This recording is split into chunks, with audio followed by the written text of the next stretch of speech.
Attorney General and Minister of Legal Affairs Anand Lal, speaking at the opening ceremony of the training on the new Criminal Procedure Plea Discussion, Plea Agreement and Assistant Agreement Act 2024 and the Criminal Law Procedure Paper Committals Act 2024, described the legislation as a major step in reforming Guyana's criminal justice system.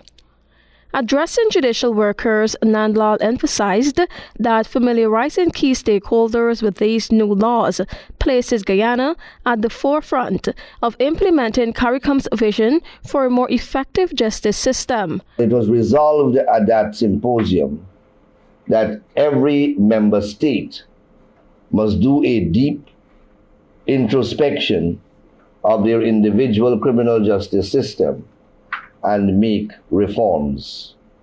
As part of the original mandate, Guyana enacted two significant pieces of legislation last year to modernize its justice system. The Criminal Law Procedure, Plea Agreement, Plea Discussion, and Assistant Act 2024 officially came into effect on January 21, 2025. During his weekly program Issues in the News, Anand Lal noted that the act was signed into law last month. It is important that we get the public buy-in.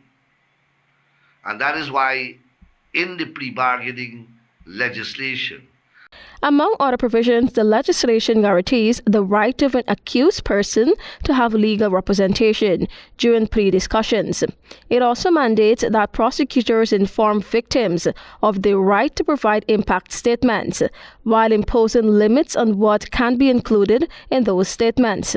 Additionally, the Act prohibits prosecutors from initiating or participating in a plea discussion or finalizing a plea agreement if the accused person or an entity acting on their behalf has assets that could be subjected to a pecuniary penalty order, forfeiture order, or civil forfeiture order. Now that act is in force, so persons can now utilize the provisions of this act. This is a very important legislative intervention. State prosecutors, senior police officers, and members of the practicing criminal bar are benefiting from a 2-day training sessions aimed at ensuring smooth implementation of the new legislation. Tiana Cole reporting for the HGP 93 News.